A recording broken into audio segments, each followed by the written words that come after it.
Hey, what is up guys? This is Nishi from MST.TV here, back with another Market Watch episode. Today we're following up on some of the aftermath of YCS Bologna, which took place this past weekend. Now the big thing from this weekend was seeing Joshua Schmidt win his 4th YCS, and he didn't do it with Unchained or Rescue Ace or anything I think anyone was expecting to win the event, but rather it was with Bestial Runic, a really cool deck with some really interesting synergies. Of course, there were other decks that were really successful, but after seeing the deck do well seemingly out of nowhere, of course a ton of different players are scrambling to pick up the cards for the Bestial Runic deck, and some of those buyouts are the things we're going to cover today. Let's get started. Kicking things off, we're looking at Duality, something that I feel like was a really underrated tech card ever since its release. This quick play spell card lets you tribute a light or dark monster, and then special summon the opposite attribute from your hand or extra deck with the same type and level. Now this card has a couple of really cool applications in Bestial Runic. Firstly, you can turn Jerry the Runic Fangs into the fabled unicor, which is basically a floodgate against your opponent.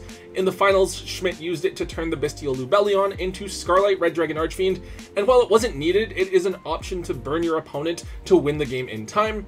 And finally, you can use it to turn Hugin into Allvain, a level 2 fusion tuner monster that could be used with the Bestial Lubellion to make something like Baron de Fleur.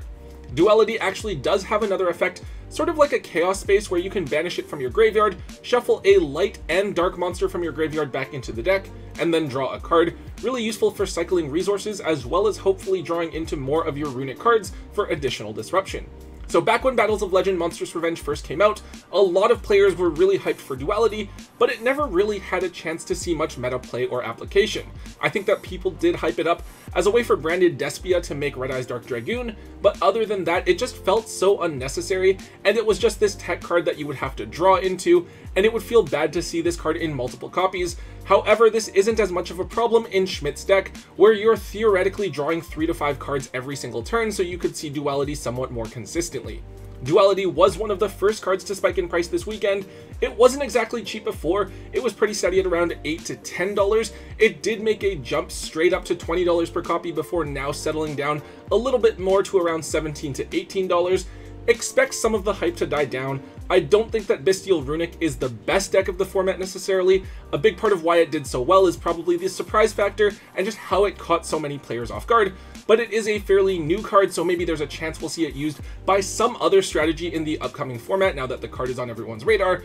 For now, expect this card to stay pretty steady at around the $15 price point. Up next is another big one. It's Guiding Quem the Virtuous. So thinking about it, I do think that Bestial Runic was actually a deck that had popped up on our radar before. I remember talking about Quem and how it was a starter for a whole little synchro engine, but that was probably a few months ago and I don't quite remember. Anyways, Quem is the normal summon that you want to see in Bestial Runic. On summon, it sends either Blazing Cartesia or the Bestial Aluber from your deck to the graveyard, and this card is a level 4 tuner that has the ability to revive one of those dump targets back to your side of the field.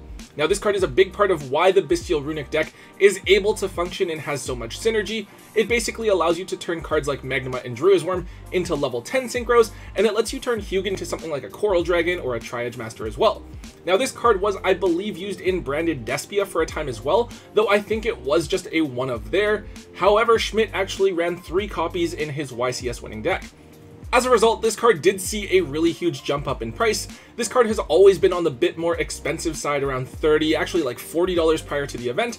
And then after the event, we saw this card jump up to like $75 before settling between $60 and $65 a piece. I don't know why I always mix this card up with Blazing Cartesia. Quem feels like an older card that should have been reprinted by now, but it actually came out in Cyberstorm Access, so we aren't expecting a reprint for it until the 2024 tins. If you really want to try out Bestial Runic for yourself, then yes, you probably need to pick up 3 copies of this card. I would wait for a little bit before you do so and let some of the hype die down. If you don't care for the card that much, then this week is probably your ideal time to offload it while the hype for it is at an all-time high. Alright, one other card here from Joshua Schmidt's list, it's the Fabled Unicor. So as we mentioned earlier, this is one of the cards that you can cheat out of the extra deck with Duality by tributing Jerry. This card has kind of a weird effect. While you and your opponent have the same number of cards in your hands, this card can negate your opponent's activated monster, spell, and trap effects. it may seem a bit difficult to pull off, but I think the idea is that if you're on Bestial Runic, the timing of you activating your Runic cards or your Bestial monsters from hand and then replenishing your hand with Fountain is something that you should be able to control, so Unicor can be a really difficult card for your opponent to have to play through. Probably not a great option to like start your game off with, right? Because your opponent could just set cards from their opening hand to play around Unicor, but in the mid to late game, I can definitely see how a card like this could take over the game. With Fabled Unicor, this card has two older printings that do look really nice but are on the more expensive side. The most hyped up printing is the DT version, currently sitting between $20 and $25.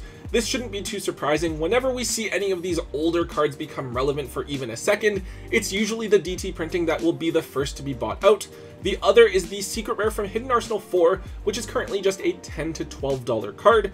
Now fortunately, this card does have an easily accessible reprint from Hidden Arsenal Chapter 1, and I think it's just a common in DT, so it should be pretty easy to find. But to be fair, that printing looks a lot uglier than either of the other two older versions. Now this may be an obscure old card, but you can certainly bet that players will want to find them over the course of the next couple of weeks to complete their Bestial Runic extra decks, especially since it does seem like Duality is a tech option that more and more players are going to look for ways to abuse in their decks. So if you do have a few copies of this card lying around in your holo bulk that you may have forgotten about, now's a great time to take them and place them in your trade binder so that they're ready for when you go to locals. Moving on, there were a couple of other notable cards trending following the results of YCS Bologna.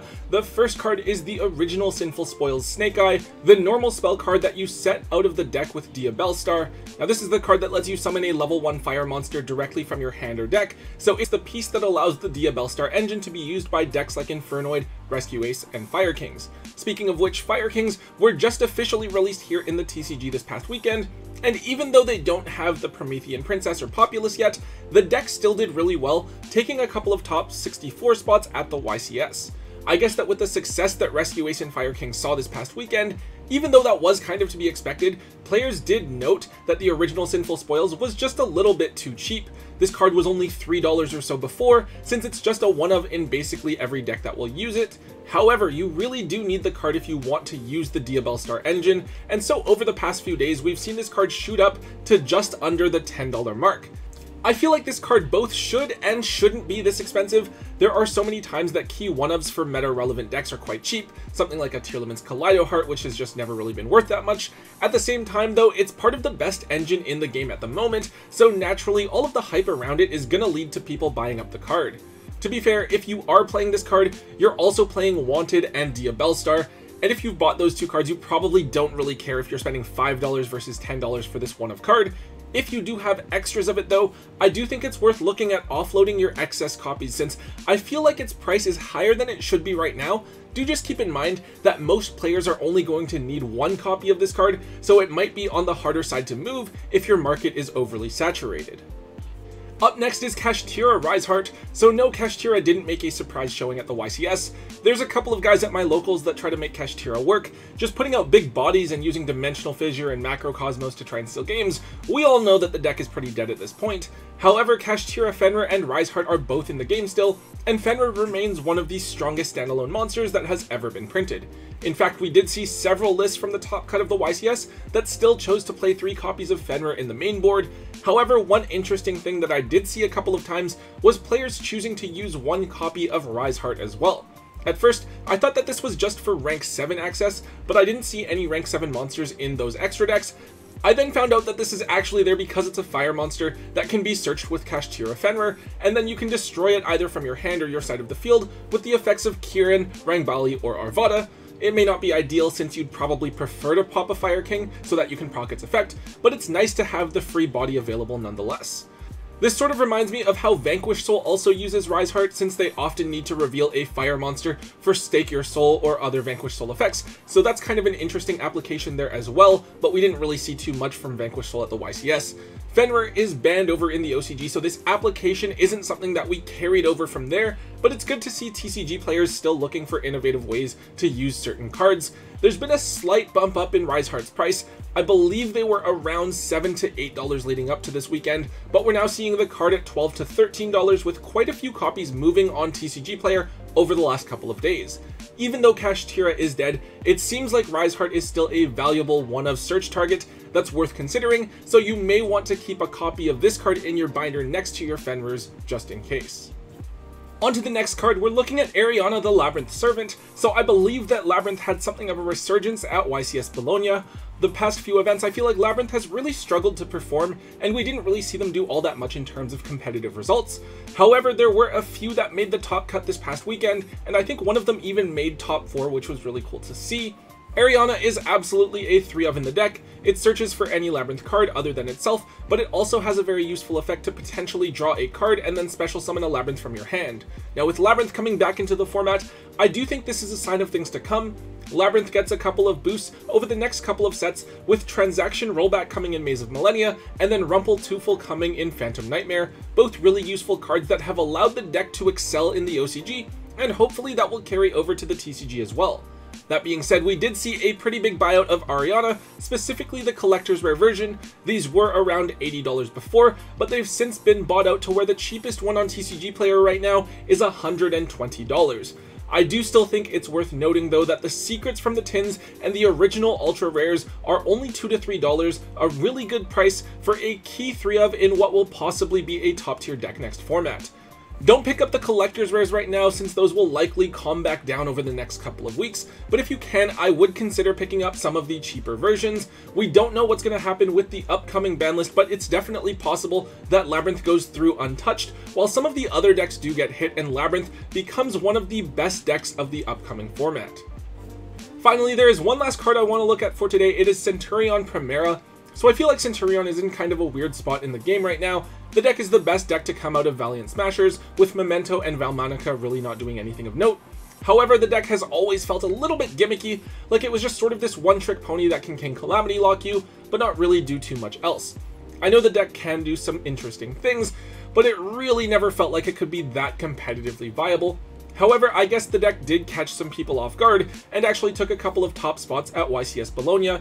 I think there was a pure build, and then there was a Horus Centurion deck that was also running around as well. That said, Centurion Primera is the most expensive Ultra in the set, sitting at around $35 to $40 per copy, while the CRs are up at about $100 each. I think that the whole Centurion archetype is in sort of this weird middle ground. On one hand, the way that the deck is constructed with the cards that are currently available, I feel like it isn't strong enough to do that well that consistently. We might still get a new card in an upcoming core set, but whether or not that is enough to make this deck good is another story. Ultimately though, I feel like in terms of results, the deck is going to be kind of a letdown.